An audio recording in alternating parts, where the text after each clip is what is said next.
2025년 새해를 맞이하여서 대신방과 그리고 캔 미팅을 이제 잘 마쳤습니다. 이런 만남들을 통하여서 이제 성도들의 어떤 상황과 사정들에 대해서 이제 더 자세히 알게 되었고, 또 그것을 놓고 기도하게 되었습니다. 신방 기간은 끝났지만은 어떤 상담이 필요하시다거나, 아니 그게 아니더라도 그냥 자질구레한 이야기라도 함께 나누고 싶으시면은 언제든지 캔미팅 같은 것을 신청해 주시기 바랍니다. 예, 제가 학생 때 제가 섬기던 교회의 담임 목사님께서도 새해가 되면은 어김없이 각 성도의 가정들을 돌아가면서 신방을 해 주셨습니다. 그런데 신방을 오실 때마다 목사님이 조금씩 늦게 오시는 겁니다. 한 10분에서 15분 정도 자꾸 늦게 오시는 거예요. 물론 신방을 할 가정들이 많고, 신방을 하다 보면은 조금씩 길어질 수 있고 늦어질 수 있어서 당연히 그럴 수도 있겠다라고 생각을 했지만, 계속해서 그러니까 좀 그렇다라는 생각을 한 적도 있었습니다. 하지만 이제 와서 생각해 보니 신방 시간보다 한 10분 정도 늦게 오는 것이 어쩌면 더 좋을 수도 있겠다라는 생각을 하게 되었습니다. 왜 그렇겠습니까? 당시만 해도, 제가 어릴 적만 해도 담임 목사님께서 가정에 방문한다는 것은 1년의 행사 중에 가장 큰 행사 가운데 하나였기 때문입니다. 그래서 신방을 오시면은 그 전날부터, 아니 한 일주일 전부터 집안 청소를 하느라고 정신이 없습니다. 그동안 치우지 않았던 곳곳의 먼지를 닦고 치우느라고 이제 어머니는 허리가 부러질 지경이었습니다. 그뿐만 아니라 목사님을 대접한다고 미리 이제 시장에 가서 맛있는 음식이나 생전 보지도 못한 그런 고급 과일들을 사서 이제 목사님을 대접해 주었습니다. 그러니까 신방 한번 받으려면은 매우 분주하고 바쁜 시간을 보내야 했다라는 것이죠. 아마도 당시에 목사님이 신방 시간보다 한 10분 정도 늦게 오신 이유가 바로 여기에 있지 않나라고 생각해 봅니다. 신방 약속 시간보다 절대로 빨리 가면 안 되는 것이죠.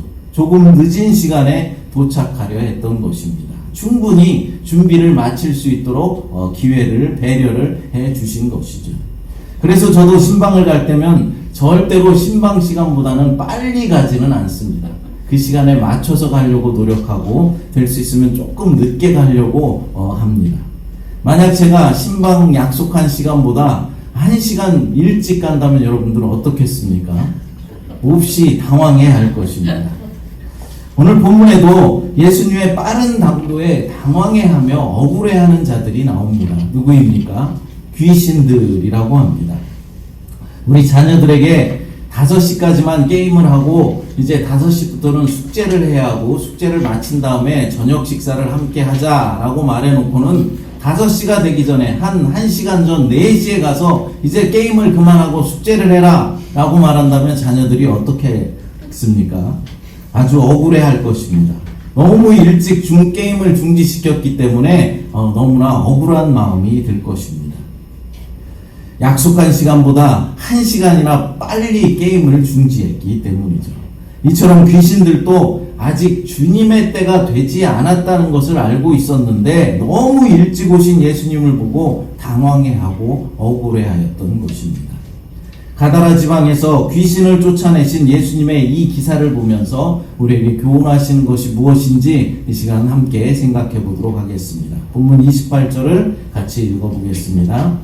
또 예수께서 건너편 가다라 지방에 가심에 귀신 들린 자 둘이 무덤 사이에서 나와 예수를 만나니 그들은 몹시 사나워 아무도 그 길로 지나갈 수 없을 지경이더라. 아멘.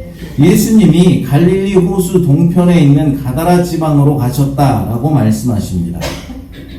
오늘 본문의 말씀과 병행을 이루고 있는 마가복음과 누가복음에 가서 보면은 이 가다라 지방을 거라사 지방이다라고 기록하고 있는 것을 볼 수 있습니다. 이 두 도시 모두 갈릴리 호수 동편에 있는 데카폴리스에 속해 있는 도시들입니다. 데카폴리스는 그리스화된 10개의 도시의 연합체를 말하는 것이죠. 예수님이 가다라 지방에 가셨을 때 귀신 들린 자들이 무덤 사이에서 나왔다라고 말씀합니다. 당시 무덤은 언덕 위에 파놓은 굴이었으며 부자들은 가족묘로 사용하기 위해서 상당히 정교하게 그리고 길게 굴을 파놓았습니다. 그러므로 무덤의 입구는 귀신 들린 자들이나 그리고 나병 환자들처럼 집에서 쫓겨난 사람들에게 좋은 안식처를 제공해 주었습니다. 시체가 있는 곳이기 때문에 유대인들은 그곳이 부정하다 생각하였고, 또 사람들이 기피하는 곳이기에 해치려는 사람들이 그곳에 찾아오지 않았습니다. 또한 귀신 들린 이 두 사람은 매우 폭력적이었고 사나워서 아무도 그들이 지키고 있는 길을 지나갈 수 없었다라고 합니다. 여기서 사납다라는 말은 이 사람들이 얼마나 힘이 센지 누구도 힘으로는 그들과는 맞설 수 없는 상황이었고, 그 지역 사람들의 블랙리스트에 올라있는 매우 폭력적이고 무자비한 사람들이었다라는 뜻이죠. 여러분, 귀신 들린 사람 만나본 적 있으십니까? 귀신 들린 사람 정말 힘이 셉니다. 네, 사람의 힘으로는 당할 수 없을 그런 강한 힘을 가지고 있습니다. 귀신 들린 자들은 예수님을 보자마자 하나님의 아들이다 라면서 소리를 질렀습니다. 본문 29절 말씀 읽어보겠습니다.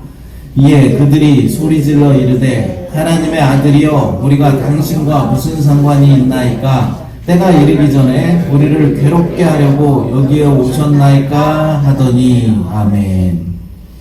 여러분, 귀신들의 우두머리인 마귀 사탄도 예수님께서 사역을 시작하시기 전에 광야에서 40일간 이제 금식하시고 기도하실 때 그때 나타나서 예수님을 시험하면서 예수님이 누구신지 곧바로 알아보았습니다. 마태복음 4장 3절을 읽어보겠습니다. 시험하는 자가 예수께 나와서 이르되 내가 만일 하나님의 아들이거든 명하여 이 돌들로 떡덩이가 되게 하라. 아멘. 마귀 사탄이 예수님을 이제 시험하면서 예수님을 하나님의 아들이다 라고 표현하면서 예수님을 이제 알아보고 있는 것이죠. 그런데 예나 지금이나 마귀 사탄이나 그의 졸개인 이제 귀신들은 예수님을 명확하게 알아보고 있는데, 이상하게도 정작 하나님의 아들에 대해서 잘 알아야 하는 우리 사람들은 주님의 존재를 잘 알아보지 못한다라는 것이죠. 이 당시만 해도 예수님을 따르던 제자들도 예수님이 하나님의 아들이다라는 사실에 대해서 잘 알지를 못하였습니다. 오히려 귀신들은 단번에 예수님에 대해서 알아보았었는데 말입니다. 오늘날 우리도 예수님이 누구인지 잘 알아보지 못하는 사람들이 많이 있는 것 같습니다. 예수를 믿지 않는 세상 사람들이야 그렇다라고 하더라도 교회에 들어와서 예배하며 주님을 찬양하는 사람들 가운데도 예수님이 어떤 분이신지 잘 알지 못하는 그런 사람들이 있다라는 것이죠. 여러분, 예수님이 하나님의 아들이시고 우리의 구원을 이루실 분이다 라는 사실을 우리가 잘 안다면 우리가 주님께 소홀히 대할 수는 없는 것입니다. 예수님만이 우리의 유일한 구원자가 되시고 우리의 참된 소망이며 생명이 되신다 라는 사실을 진정으로 알고 있는 사람이라면 주님을 절대로 홀대할 수 없는 것입니다. 우리가 주님을 대하는 태도를 보면 어떻습니까? 때로는 무슨 뒷방 노인네 대하듯이 그렇게 대하고 있지는 않으십니까? 우리가 즐길 것 다 즐기고 내가 좋은 것 다 하고 내가 쓰고 싶은 것 다 쓰고 나서 남은 것 가지고 찌꺼기 같은 것 가지고 주님께 드리고 있지는 않으십니까? 여러분, 우리 주님은 그런 대접을 받으실 분이 절대로 아닙니다. 가장 좋은 것으로, 가장 존귀한 것으로 영광을 받으실 분이라는 사실을 깨달으시기 바랍니다. 여러분, 마귀 사탄의 졸개인 귀신들도 예수님을 정확히 알아봤습니다. 하물며 주님을 믿는다는 우리가 주님을 몰라보고 예수님을 높이는 일에 소홀히 하면 되겠습니까?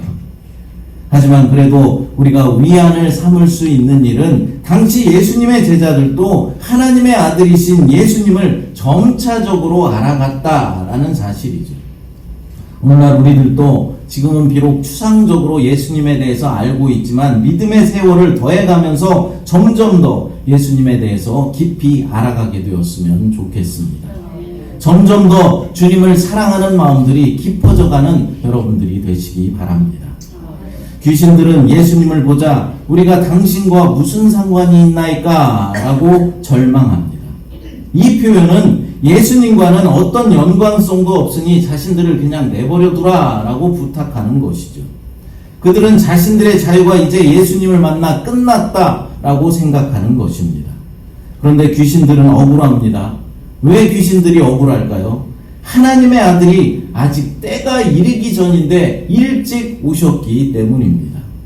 여러분, 여기서 귀신들이 말하는 때는 언제를 말하는 것일까요? 그들이 말하는 때는 마귀 사탄과 그의 졸개들이 심판을 받아서 유황불에 던져지는 최종 심판의 때를 말하는 것입니다. 그러니까 귀신들은 최종 심판의 때가 되려면은 아직도 멀었는데 예수님이 왜 이렇게 빨리 왔느냐 라면서 억울해하고 있는 것입니다. 생각보다 너무 빨리 와서 자신들을 벌써부터 괴롭게 하느냐라는 것이죠. 여러분, 이 말씀을 보면 귀신들, 그러니까 사탄의 졸개들은 최종 심판의 때가 다가오고 있다라는 사실을 알고 있는 것입니다. 그런데 이상한 것은 최종 심판을 받아서 불못에 던져져 영원한 고통 속에 살아가게 될 것이라는 사실을 잘 알고 있으면서도 이들은 왜 회개하지 않고 계속해서 악한 짓을 하고 있는 것일까요? 그것은 아직 심판의 때가 아직도 너무 멀리 있다라고 생각하고 있기 때문입니다. 오늘날의 불신자들도 마찬가지죠. 많은 불신자들이 하나님의 심판이 있다라는 사실은 어느 정도 직감하고 있습니다. 하지만 그럼에도 불구하고 회개하지 않고 주님 앞에 나오지 않는 이유는 아직도 심판의 때가 멀리 있다, 너무 멀리 있다라고 생각하고 있기 때문입니다. 최종 심판의 때가 너무 멀리 있어서 잘 감지하지를 못하는 것이죠. 실감하지를 못하는 것입니다. 여러분, 우리가 과거에 학교 다닐 때 여름방학이 되면은 학교에서 여름방학 숙제를 내주지 않습니까? 그럼 많은 학생들이 이 숙제를 어떻게 합니까? 방학을 주자마자 숙제를 시작하는 학생들은 별로 없었습니다.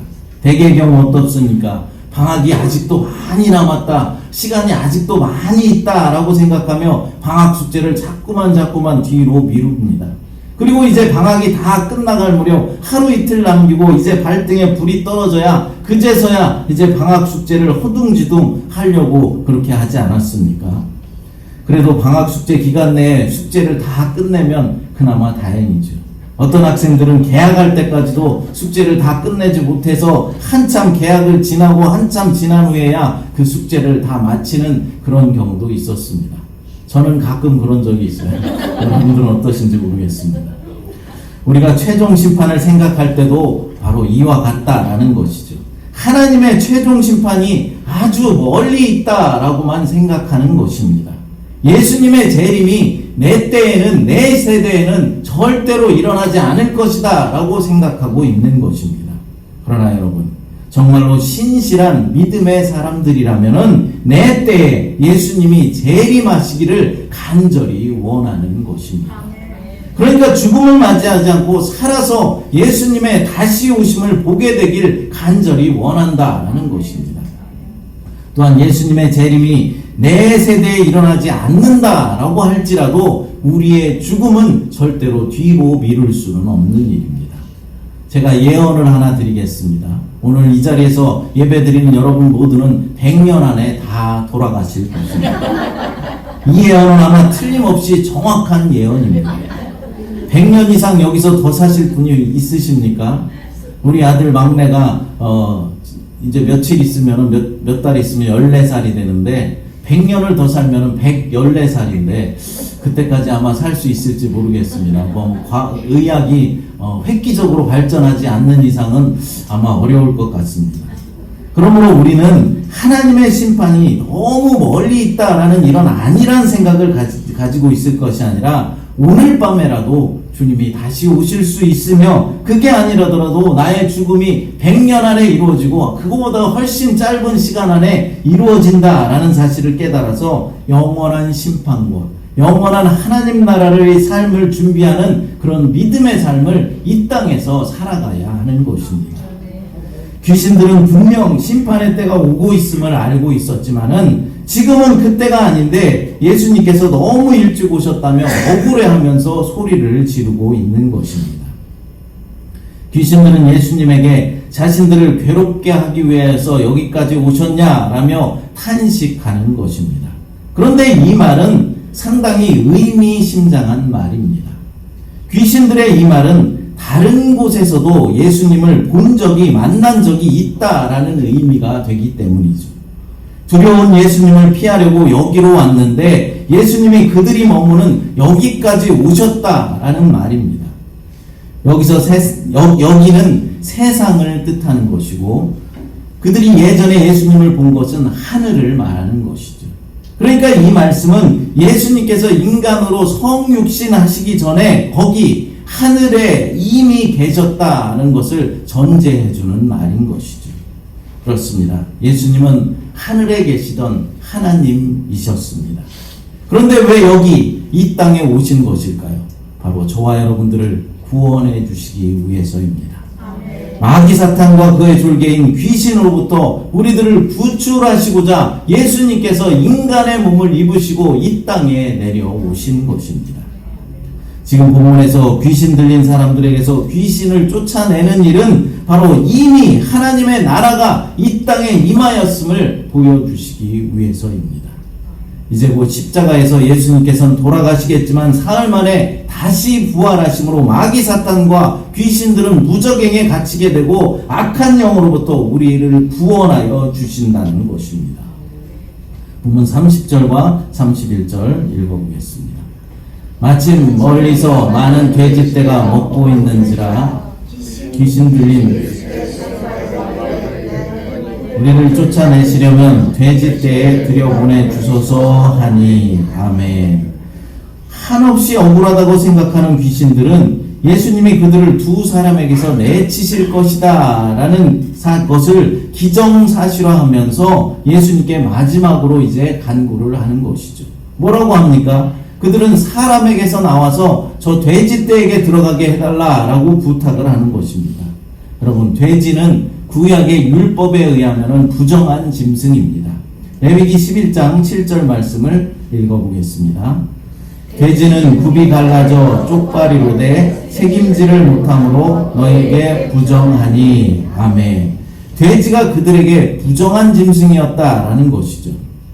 그러므로 유대인들이 돼지를 키울 리가 없었습니다. 이곳에 돼지 농장이 있었다는 것은 이곳이 이방인들의 땅이었다라는 것을 의미합니다. 예수님은 이방인들을 전도하기 위해서 이곳에 들어가신 것입니다. 마가복음에 가서 보면은 이 귀신들의 이름을 뭐라고 말하였습니까? 군대라고 하였습니다. 마가복음 5장 9절 읽어보겠습니다. 이에 물으시되 내 이름이 무엇이냐 이르되 내 이름은 군대니 우리가 많음이니이다 하고 아멘. 로마 제국에서 군대는 6천여 명에 달하는 큰 부대였습니다. 마가복음에는 돼지떼가 2,000마리쯤 된다라고 증언합니다. 만약 귀신들이 6,000명이었다면 돼지 한 마리당 이제 3명의 귀신이 들어갈 수 있는 아주 잘 어울리는 숫자입니다. 또한 부정한 돼지와 악한 귀신들은 잘 어울리는 한 쌍이죠. 예수님은 귀신들에게 가라고 명령합니다. 본문 32절 같이 읽어보겠습니다. 그들에게 가라 하시니 귀신들이 나와서 돼지에게로 들어가는지라 온 때가 비탈로 내리다라 바다에 들어가서 물에서 몰사하거늘 아멘. 속히 가라라는 의미이죠. 이 이야기에서 예수님이 하시는 유일한 말씀입니다. 예수님이 하시는 단 한마디의 이 말씀은 엄청난 권위가 있는 말씀입니다. 예수님은 많은 말을 하실 필요가 없는 것이죠. 단 한마디 말이면 귀신들도 도망가기 때문에 그렇습니다. 어떤 사람들은 이 장면에서 예수님께서 왜 귀신들을 아예 없애버리지 않았느냐라면서 아쉬움을 드러내기도 합니다. 그러나 예수님은 마지막 심판의 날까지 귀신들이 거쳐야 할 과정을 거치도록 허락하신 것 뿐입니다. 모든 일에는 절차가 있고 순서가 있어서 아무리 좋은 일, 그러니까 귀신을 없애는 일이라 할지라도 때를 기다려야 하는 것입니다. 이제 곧 예수님께서 십자가를 지시고 죽으셨다가 다시 살아나시면 마귀와 귀신들은 무저갱에 갇히게 될 것이고, 더 나아가 최종 심판의 때, 그러니까 예수 그리스도께서 이 땅에 다시 재림하실 때가 오면은 그들은 영원한 불못에서 심판을 당하게 되는 것입니다. 우리도 주님의 때를 기다리는 것이 매우 중요한 일입니다. 주님이 일하시는 때, 주님이 역사하시는 때, 주님이 기적을 베푸시는 때가 있습니다. 우리는 그때를 기다려야 하는 것이죠. 우리는 하나님의 언약의 말씀을 믿으며 그 말씀을 붙잡고 하나님의 때를 기다려야 하는 것입니다. 너무 조바심을 내고 안절부절 못하는 그런 인생들이 아니라 조금 더 여유롭게 넓은 마음들을 가지고 주님의 일하심을 보게 되었으면 좋겠습니다.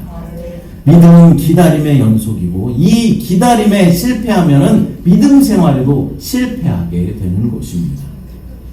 예수님의 말씀대로 귀신들이 이제 돼지떼에 들어가게 되자 돼지들이 어떻게 되었습니까? 호수에 들어가서 몰살당하였습니다. 마을 사람들의 생계수단이었던 돼지 목장이 한순간에 파괴된 것입니다. 2,000여 마리가 되는 이 돼지떼가 다 죽어서 물에 둥둥 떠있는 그런 모습을 한번 상상해 보십시오. 너무나 끔찍한 모습이지 않습니까?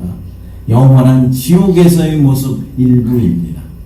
여러분, 하나님을 거역하는 자들은 이런 광경을 목격하는 자들이 아니라 이런 광경의 일부가 될 것이라는 사실을 기억하시기 바랍니다. 돼지들이 죽은 것은 안타까운 일이지만 예수님은 귀신 들린 자들을 살리는 일을 더 중요하게 여겼던 것입니다. 예수님께서 한 사람의 생명이 얼마나 소중하다, 한 사람의 생명을 얼마나 소중하게 여기는지를 보여주는 대목입니다. 두 사람을 살리는데 돼지 2,000마리를 희생시킨 것입니다. 동물 애호가들에게는 욕을 먹을 일이지만 하나님의 관심은 우리 사람들에게만 있다라는 사실을 깨닫게 되시기 바랍니다. 오늘날 많은 사람들이 애완동물을 키우느라, 애완동물을 사랑하느라 사람을 사랑하지 못하고 사람에 대한 관심이 현저하게 떨어지는 것을 보게 됩니다. 우리가 동물도 사랑하고 동물도 잘 이제 지켜주고 보호해야 하겠지만 주님이 원하시는 것은 사람을 사랑하는 것에 있다라는 사실을 깨달아야 할 것입니다. 사람을 섬기는 일보다 하나님을 섬기는 것을 더 우선시해야 하는 것처럼 동물에 대한 애정보다는 사람에 대한 애정이 더 먼저라는 사실을 우리는 기억해야 하는 것이죠. 본문 33절, 34절 읽어보겠습니다. 치던 자들이 달아나 시내에 들어가 이 모든 일과 귀신 들린 자의 일을 고하니 온 시내가 예수를 만나려고 나가서 보고 그 지방에서 떠나기를 간구하더라. 아멘. 돼지 치던 자들이 마을로 들어가서 무슨 일이 있었다라는 사실을 마을 사람들에게 다 알렸다라고 말씀하는 것입니다. 예수님이 귀신 들린 사람들의 귀신을 다 쫓아내줘서 치료해 주었고 그 귀신들이 돼지떼에 들어갔는데 돼지떼가 몰살당하였다라고 마을 사람들에게 전한 것이죠. 그러자 어떤 일이 벌어졌습니까? 그 지방에서 떠나기를 간구하니라 라고 말씀합니다. 여러분, 이게 어떻게 된 일일까요? 오랜 시간 동안 귀신이 들려서 집에도 가지 못하고 무덤에서 지내던 사람들을 치료해 주었습니다. 그럼 어떻게 해야 상식적인 일이겠습니까? 기뻐하면서, 매우 기뻐하면서 예수님께 감사를 드려야 하는 것이죠. 그들의 생명을 구원해준 주님을 영접하고 극진하게 대접해 주어야 합니다. 그런데 그 지방에서 떠나가라고 말하는 것이죠. 우리 동네에서 나가라고 말하는 것입니다. 왜 이런 일이 벌어졌습니까? 첫째로는 참으로 그들이 두려웠기 때문입니다. 여러분, 믿음과 두려움은 공존할 수 없다라고 말씀드렸습니다. 믿음이 있으면 두려움이 없어야 하는 것이고 두려움이 있다는 것은 믿음이 없다라는 증거입니다. 그런데 돼지를 치던 자들은 예수님께서 귀신을 돼지떼에게 들어가라고 하고 그 돼지떼들이 몰살을 당하자 이제 두려워서 달아났다라고 말하고 있습니다. 그들의 이야기를 들은 마을 사람들도 똑같은 두려움을 느꼈던 것이죠. 그래서 예수님에게 떠나라라고 말하는 것입니다. 이들에게 두려움이 있었다는 것은 이들이 믿음이 없다라는 증거입니다. 믿음이 없으니까 예수님을 알아보지 못하고 떠나라고 말하는 것이죠. 두 번째로 이들이 예수님을 쫓아내는 이유는 자신들의 재산상의 손해가 났기 때문입니다. 이들은 두 사람이 고침받은 일은 전혀 생각하지 않고 재산상의 손해가 난 것만을 생각하고 있습니다. 사람의 생명보다 돈을 더 소중히 여기는 것이죠. 예수님보다 물질이 더 중요하다라고 여기고 있는 것입니다. 여러분들은 어떠십니까? 한 영혼을 구원에 이르게 하는 일보다 돈이 더 중요하다라고 생각하십니까? 온된 교회를 섬기고 예수님께 영광을 올려드리는 일보다 물질과 명예를 더 소중하게 여기고 있지는 않으십니까? 여러분, 우리가 구원받는 일은 그 무엇과도 바꿀 수 없는 소중한 일입니다. 예수님은 손이 범죄하고 눈이 범죄하면은 차라리 손을 찍어버리고 눈을 빼어버리라고 말씀하셨습니다. 장애를 가지고 천국에 가는 것이 정상인으로 지옥에 가는 것보다 낫다라는 말씀이죠.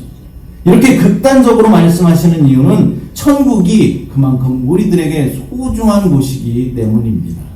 우리에게 생명을 주신 예수님이 그만큼 소중한 분이라는 것이죠. 물론 물질도 우리가 필요합니다. 이 세상을 살아가려면 물질도 필요하고 명예도 있으면 좋습니다. 이 세상을 살아가려면 물질과 명예가 다 필요하다는 것이죠. 하지만 그것보다도 더 중요한 가치가 있다라는 것입니다. 세상 물질과 명예만 쫓다가 영원한 생명을 잃는 어리석은 자들이 되지 말라라는 것이죠.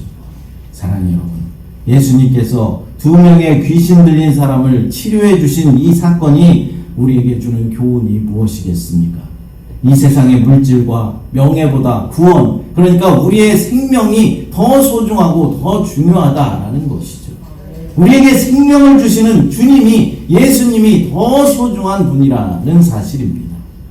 날마다 구원을 소망하며 우리에게 생명 주신 주님께 영광을 올려드리는 저와 여러분 모두가 되시기를 간절히 축복합니다. 이 시간 함께 임재 아까 불렀던 찬양 부르시고 동성으로 기도하도록 하겠습니다. 하나님 아버지 감사합니다. 오늘 귀신 들린 두 사람에게서 귀신을 쫓아주시며 치료해 주신 이야기를 통하여서 우리에게 교훈해 주시니 감사합니다. 세상 물질과 명예보다 영원한 생명이 중요하고 영원한 생명을 주시는 주님이 더 소중하신 분이라는 사실을 우리가 깨달아 알게 하여 주시옵소서. 그래서 날마다 구원의 소망을 가지고 우리에게 구원을 주신 주님께 영광 돌리는 삶을 살아갈 수 있도록 하나님 인도하여 주시옵소서. 주님만 찬양하는 삶이 될 수 있도록 하나님 역사하여 주시옵소서. 거룩하신 예수님의 이름으로 기도드리옵나이다. 아멘.